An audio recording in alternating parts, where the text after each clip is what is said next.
আচ্ছা, একটা সহজ জিনিস ভাবেন তো, আমরা কি চাই? মৌলবাদ চাই না গণতন্ত্র চাই? আমি যদি এই প্রশ্নটা আপনাদেরকে করি, আপনারা নিঃসন্দেহে বলবেন যে অবশ্যই আমরা গণতন্ত্র চাই, মৌলবাদ চাই না। জঙ্গিবাদ, মৌলবাদ মুক্ত বাংলাদেশ চাই, এটাই তো বলবেন, তাই না? কিন্তু বাস্তবে গণতন্ত্রকে ধ্বংস করার জন্য এবং মৌলবাদকে পুনরায় প্রতিষ্ঠিত করার জন্য জনগণকে বিভ্রান্ত করা হচ্ছে। বিভ্রান্তটা কিভাবে করা হচ্ছে? 5ই আগস্টের পর, জুলাই জঙ্গি হামলা সংগঠিত হওয়ার পর যখন শেখ হাসিনা চলে গেল, রাষ্ট্রপতি যখন সংসদ বিলুপ্ত করলো, তখন একটা ভঙ্গুর সরকার ব্যবস্থা তৈরি করে রাষ্ট্র ক্ষমতাকে জিম্মি করে মৌলবাদী গোষ্ঠী। কিভাবে? এটা কি গায়ের জোরে করে? না, সিস্টেমেটিক ওয়ের সঙ্গে গায়ের জোরটাকে মিক্স করে করে।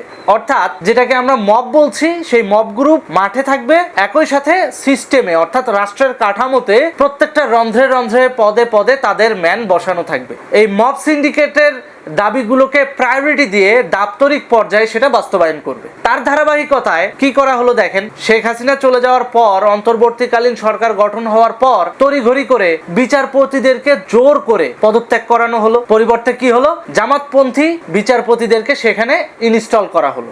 পাবলিক প্রসিকিউটর থেকে শুরু করে একেবারে বেঞ্চ সহকারী, এমনকি কোর্টের পিয়ন পর্যন্ত জামাত মনোনীত এবং পশ্চিমা মদতপুষ্ট আসিফ নজরুল মনোনীত হতে হবে। এটা ছিল বেসিক আইন। গভর্নর চেঞ্জ করে MH মনসুরকে দেওয়া হলো। চিফ পাবলিক প্রসিকিউটর ICT, যেটা আন্তর্জাতিক অপরাধ ট্রাইব্যুনাল, সেখানে তাজুলকে নিয়ে আসা হলো। অ্যাটর্নি জেনারেল আসাদুজ্জামান খানকে নিয়ে আসা হলো।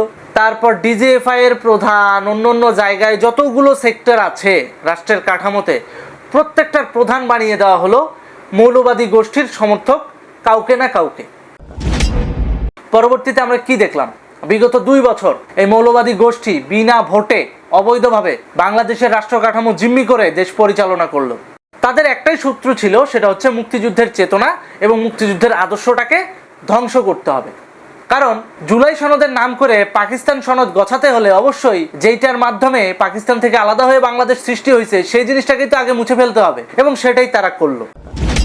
যখন আন্তর্জাতিক বিশ্বের চাপে বাধ্য হয়ে ডক্টর ইউনূস ইলেকশন দিল, ইলেকশন দেওয়ার পর ধীরে ধীরে বাংলাদেশ যখন গণতান্ত্রিক প্যাটার্নে হাঁটা শুরু করলো, ঢাকা বিশ্ববিদ্যালয়ের VC, DGFI এর চিফ, পাবলিক প্রসিকিউটর, এমনকি বাংলাদেশ ব্যাংকের গভর্নর, সবাইকে যখন এক এক করে পদত্যাগ করায়া নতুন করে গণতান্ত্রিক মানুষ সেখানে যখন বসানো হলো, তখনই NCP এবং জামাত নতুন ষড়যন্ত্র নিয়ে মাঠে নামলো। কি সেই ষড়যন্ত্র? ষড়যন্ত্রটা হচ্ছে বাংলাদেশের জুলাই চেতনাকে টিকিয়ে রাখতে হবে। অর্থাৎ মুক্তিযোদ্ধাদের বিরোধিতা করে, মুক্তিযুদ্ধের বিরোধিতা করে যেই জুলাই সনদ কায়েমের চেষ্টা করা হচ্ছে, যেই জুলাই সনদ আমাদেরকে গছিয়ে দেওয়া হয়েছে, সেই জুলাই সনদকে টিকিয়ে রাখার জন্য জামাত কাজ করছে। অর্থাৎ 71 সালে ও যেমন বাংলাদেশ বিরোধী ছিল, এখন নির্বাচিত হয়ে সংসদে যাওয়ার পরেও ও বাংলাদেশ বিরোধীই আছে, ও গণতন্ত্রের বিরোধীই আছে। এখন আপনাদের কাছে প্রশ্ন, আপনারা কি গণতন্ত্রকে সম্মান জানাবেন নাকি মৌলবাদকে সম্মান জানাবেন? কারণ এই জামাতের গোষ্ঠীরা নতুন করে দ্বিতীয় একটা গণ অভ্যুত্থানের প্ল্যান করছে।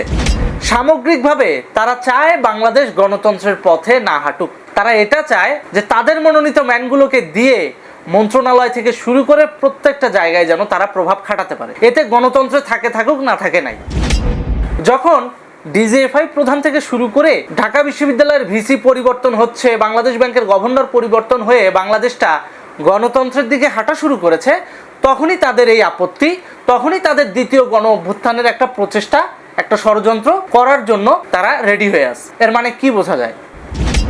রাষ্ট্র ক্ষমতা জিম্মি করে দীর্ঘ 2 বছর সাধারণ মানুষকে যেভাবে ভিক্টিমাইজ করেছে, ঠিক একইভাবে ওরা আবার সাধারণ মানুষকে জিম্মি করার একটা ধান্দায় আছে। আর এই ধান্দাটা ওরা বাস্তবায়ন করতে চায় বিনা ভোটের মাধ্যমে। অর্থাৎ ওরা গণতন্ত্র মানে না, ওদের কাছে পেশি শক্তি, মৌলবাদী শক্তি হচ্ছে প্রধান অস্ত্র।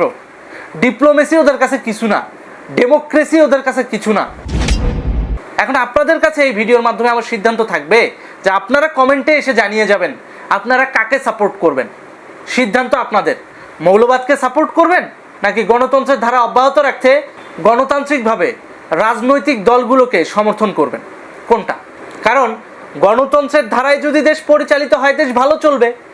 আর যদি মনে করেন আবার নিজেদেরকে জিম্মি করানোর জন্য সুযোগ সৃষ্টি করে দিবেন, তাহলে আপনারা চাইলেই এনসিপি এবং জামাতকে সমর্থন করতে পারেন, কিন্তু মনে রাখবেন এনসিপি এবং জামাত মুক্তিযুদ্ধের প্রকাশ্য শত্রু।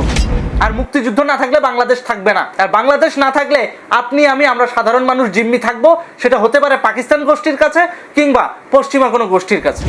That is the reality. ভালো থাকুন, সুস্থ থাকুন, ভবিষ্যতে আবার দেখা হবে। ধন্যবাদ।